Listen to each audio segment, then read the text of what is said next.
What's going on, ladies and gentlemen, and welcome back to Force Strategy Gaming. This is going to be game number 3 here between MTW's DIMAGA and Mouse's Hasu. This time we are here on Shakur's Plateau. Hasu spawning in the lower right-hand position as our red Protoss player, and then way over here in the upper left, directly cross-positional of him, is DIMAGA as our blue Zerg player. So yes, game number 3 right now. We are tied up 1-1. With DIMAGA winning the first game, Hasu winning last game. Hasu just impeccable timing, pushing out against DIMAGA just before those Brewlords began to come into play. The other huge thing as well, though, was the fact that DIMAGA got a bunch of his infestors caught out of position, and that was an absolute travesty for him because Hasu was able to quickly snipe, I believe it was 5 or 6 infestors, and they laid like 1 or 2 fungal growths, but that was it, and certainly a big loss for him. Now, as we can see, it does appear like Hasu will be going out with that Forge Fast Expand, certainly a very popular tactic. We will be expecting that Forge sometime very soon at around 13, 14 supply, possibly even waiting as late as 15 supply, and then he will be working up into that Nexus immediately after. Forge Fast Expand, a very popular tactic on this map, and also very effective. Hasu scouting out DIMAGA instantly, going straight to that cross-positional position. This will force DIMAGA to start off on one base here. You can see that spawning pool getting placed down. Probably will be going out with that extractor as well, although he could hold off and just go out with some unupgraded lings and just use that to shoo away the probe and the pylon from getting dropped off, and then go for his hatchery. That is certainly a possibility for him, and it may very well be something that we see him do. So back over here, you can see Hasu still holding off, has not dropped down that Forge yet, and finally going to be coming out with it. In fact, again, you can see he waited very late, and he will be going Nexus first. You do not always see this, but it happens every now and then, and again, it looks like it will be happening this game. Hasu going Nexus first, then dropping the Forge after. You know, a very interesting decision. He's obviously going to be a little bit more vulnerable early on, but he is clearly not too concerned about those Zerglings early on and thinks that he'll be okay with what he has right here already. So, moving back up right now, Hasu is checking the extractors. He wants to see if any are up, and he also, of course, wants to see those Zerglings pop. We can see right now 4 Zerglings coming through. Now, DIMAGA was able to get down that hatchery and prevent Hasu from delaying it any longer, and we saw, again, no pylon placement or anything like that from Hasu, so allowing DIMAGA to get that up. We will be seeing the probe right now of Hasu move on into this location somewhere over here, possibly hiding in this corner, and look at that, actually, I got just where that ping went, and that ping right there was from DIMAGA scouting out because he wants to try to find this worker, and actually DIMAGA going for a quick third. The problem is, though, Hasu will be scouting this, even with this one Zergling. That one Zergling is not going to be enough to actually stop that, stop Hasu's probe from scouting out. We can see Zergling actually making it up because Hasu decided to delay that a little bit, going for Nexus first before that Forge. That cannon was a little bit late, and it allowed the Zergling to move on in, and he'll actually be able to chill out in here for quite a while and get a lot of scouting done. But again, keep in mind, Hasu still has that probe there in the bottom left position, and this is going to allow him to scout out that third, and that is absolutely vital intel for him, and the fact that he's going to be able to scout that out is a problem for DIMAGA. We can see metabolic boost not anywhere in the relatively near future. There is not even an extractor in play yet, and so without that speed upgrade, there's no way DIMAGA will be able to stop Hasu from getting this scouting information.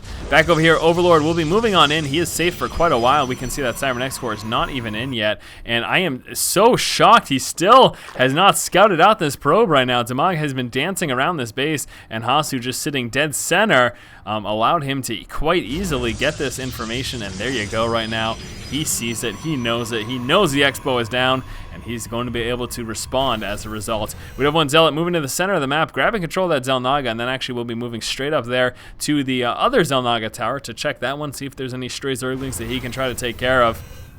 Spotting the pylon, we will be seeing, a cannon's going down, and this is a problem right now for DIMAGA because I do not think that he's got enough power to stop these from coming up. He does not have enough Zerglings to prevent these cannons from coming up. We can see right now he will be trying to work down this one. We've got a few more Zerglings attempting to push on up as well, and this cannon may get force canceled, but we've got a couple others, and actually there we go.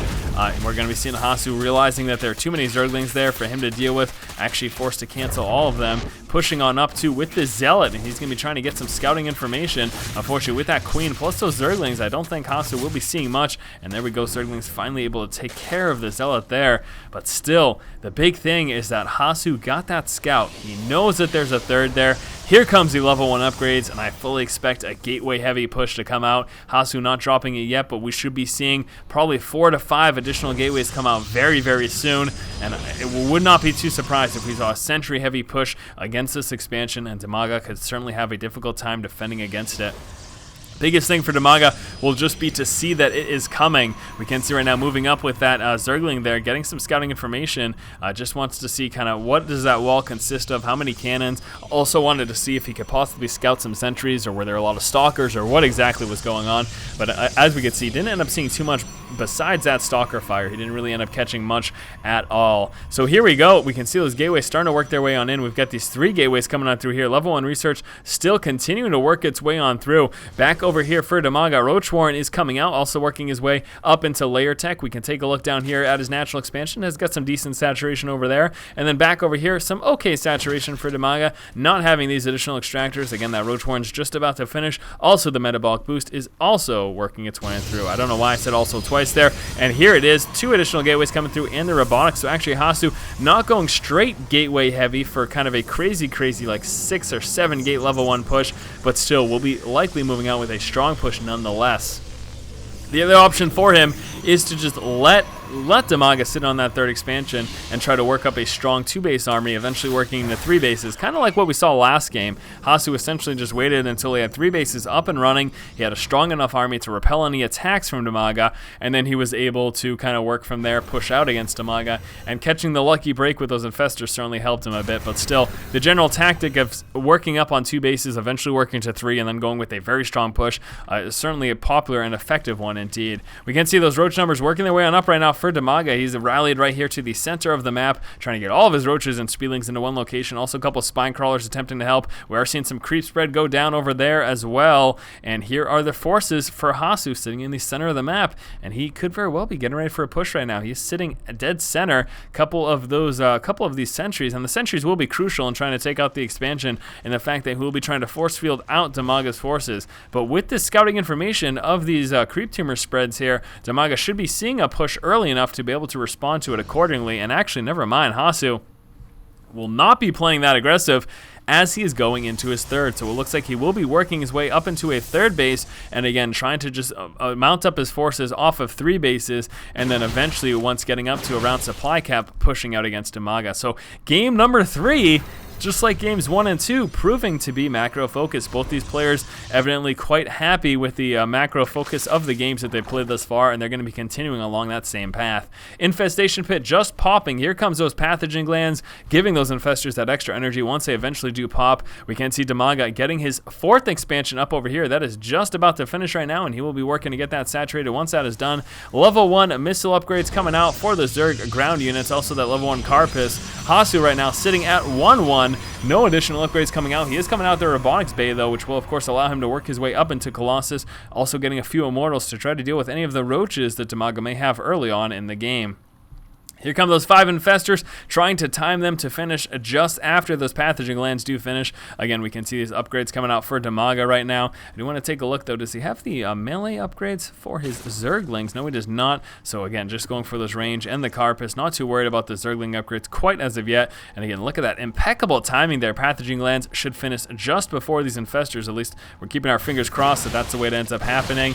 And it's going to be very, very close. And look at that. That was unbelievable. Those pathogen glands literally finished 1 second before those infestors popped. Very, very nice there by DIMAGA. Just beautiful timing for him there. And all right, here comes some more Zerglings and Roaches. One more infestor coming through. We do finally have those Colossus coming into play right now, and those will be coming right through over here. Also the Thermal Lance upgrade, but here we go. Seeing some movement right now by DIMAGA. He's getting ready to push before those Colossus come into play. Just like last game, we saw Hasu push out before those Brewlords came into play. We will be seeing DIMAGA push out before there are too many Colossus in play, and this could be very, very strong for him. We're seeing the bulk of Hasu's forces sitting over here. Most of the army for DIMAGA getting ready to push on to that natural expansion, and here it comes. We'll be actually pushing straight into the 3rd. Just wanted to move from an additional angle, dropping the force field walls. We'll be seeing a few infested Terrans go down.